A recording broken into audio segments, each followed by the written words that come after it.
مزارات اولیاء پر جاہل خدام کالا بازاری کر رہے ہیں. ادھر آپ چادر چڑھا کر باہر نکلے کہ ادھر اس کو اتار کر کم قیمت پر سیل آؤٹ کر دی جاتی ہے، بیچ دی جاتی ہے، حالانکہ اس کو بیچنے کا کوئی حق ہے ہی نہیں، بلکہ صاحب مزار کی طرف سے کسی غریب کو یا ضرورت مند کو صدقہ کر دیا جائے تاکہ وہ اپنے استعمال میں لا سکے. لیکن آج کل کی چادر ایسی ہوتی ہے اس میں کلمے یا قرآن آیات لکھی ہوتی ہے کہ اس کو استعمال میں لا بھی نہیں سکتے ہیں. پھر آخر کیا کیا جائے؟ حضور اعلیٰ حضرت سے اس تعلق سے سوال کیا گیا تو اعلیٰ حضرت نے فرمایا کہ مزار پر ایک چادر ڈالنی ہے، ایک چادر جائز ہے. ہاں وہ پھٹ گئی یا کچھ ہو گیا تو اس کی جگہ دوسری چادر ڈالنی جائز ہے.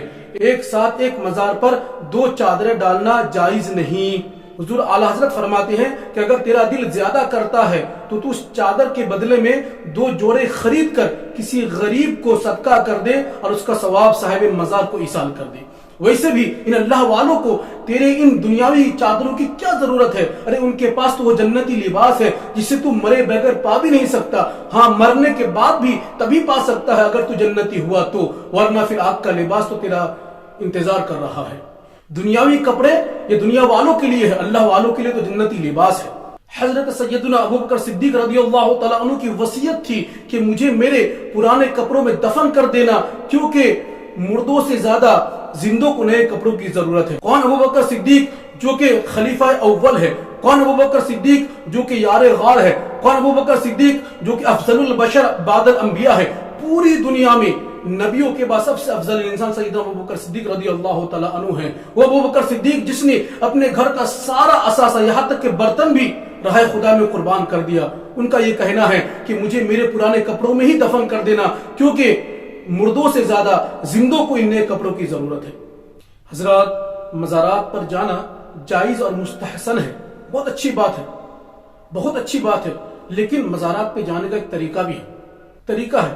حضور اعلیٰ حضرت فرماتے ہیں کہ جب تم مزار پر جاؤ تو 4 قدم کی دوری پر کھڑے ہو کر فاتحہ خوانی کرو، دعا مانگو، مزار کا طواف نہ کرو. مزار کا طواف کرنا، چکر لگانا یہ حرام ہے. اور اکثر لوگ مزار پہ جائیں گے، جا کر طواف کرتے، چکر لگاتے. حضرات یہ حرام ہے. اور سجدہ، مزار کو سجدہ کرنا یہ بھی حرام ہے. اگر خدا سمجھ کے سجدہ کریں گے تو نعوذ باللہ تب تو کفر ہو جائے گا، شرک ہو جائے گا. تو بہتر ہے کہ آپ 4 قدم کی دوری پر کھڑے ہو کر فاتحہ خوانی کریں. فاتحہ خوانی کرنے کے بعد آپ الٹے پاؤں واپس آ جائیں.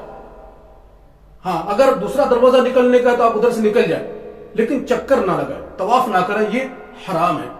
لیکن ہماری قوم کا حال بڑا عجیب ہے. مزارات پر جائیں گے لیکن معلومات کچھ نہیں لیں گے. حضرات مزارات پہ جائیں بہت اچھی بات ہے، لیکن اس کا ایک طریقہ ہوتا ہے، اس طریقے کے مطابق جائیے. آپ ایسا نہ ہو کہ آپ مزارات پر تو بھئی ثواب حاصل کرنے کی نیت سے جا رہے ہیں، ایک جائز اور مستحسن کام ہے، اچھی بات ہے، لیکن آپ وہاں پر جا کر خرافات کر دے رہے ہیں یا پھر جانے انجانے میں آپ سے بڑا گناہ ہو رہا ہے.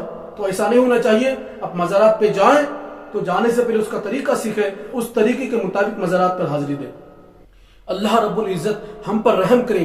مزارات پر ہزاروں روپے کی چادریں چڑھا کر جاہل خادموں کا پیٹ تو بھر دیں گے، لیکن اپنے محلے کی مسجد کے امام کو 100 روپے کا نوٹ دینے میں نان یاد آ جاتی ہے، جو کہ رات دن ان کے اور ان کے محلے کے لیے دعائیں کرتے رہتے ہیں. حالانکہ اماموں کا کوئی دوسرا ذریعہ معاش بھی نہیں ہے، اور اماموں پر اپنا حق تو اس طرح رکھتے ہیں کہ دن کا 1 بجے یا رات کا 2 بجے امام صاحب ہمیشہ تیار رہتے ہیں. اماموں کی، علماء کرام کی قدر کرے، ان کی قدر و منزلت کو سمجھے.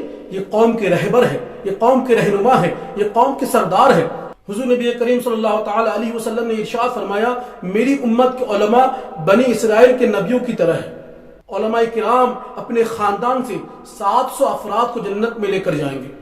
یہ تو خاندان والوں کی بات ہوئی. باقی جو ملنے والے ہیں، عزیز و اقارب ہیں، دوست و احباب ہیں، ان کی بھی سفارش کریں گے اور جنت میں لے کر جائیں گے. یہاں تک کہ اگر کسی نے عالم دین کو وضو کے لیے پانی دیا ہوگا یا استنجے کے لیے ڈھیلا دیا ہوگا، وہ بھی یاد کرائے گا کہ حضرت میں نے آپ کو ایک ڈھیلا دیا تھا، حضرت میں نے آپ کو پانی پلایا تھا، حضرت میں نے آپ کو وضو کے لیے پانی دیا تھا.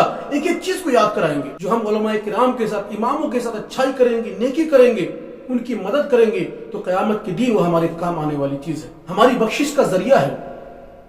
حضرات میں نے سوچا کہ موبائل کے ذریعے بھی دینی خدمات انجام دیا جائے، کیونکہ ہماری کثیر تعداد اماموں اور علماء کرام کے پاس بیٹھنے سے زیادہ موبائل پر اپنا وقت ضائع کر رہی ہے۔ تو میں نے سوچا کیوں نہ ان تک موبائل کے ذریعے ہی دینی باتیں پہنچائی جائے۔ اگر آپ بھی دینی خدمات میں ہمارا ساتھ دینا چاہتے ہیں تو ہمارا چینل اسلام اور دنیا کو سبسکرائب کریں، لائک اور شیئر کریں۔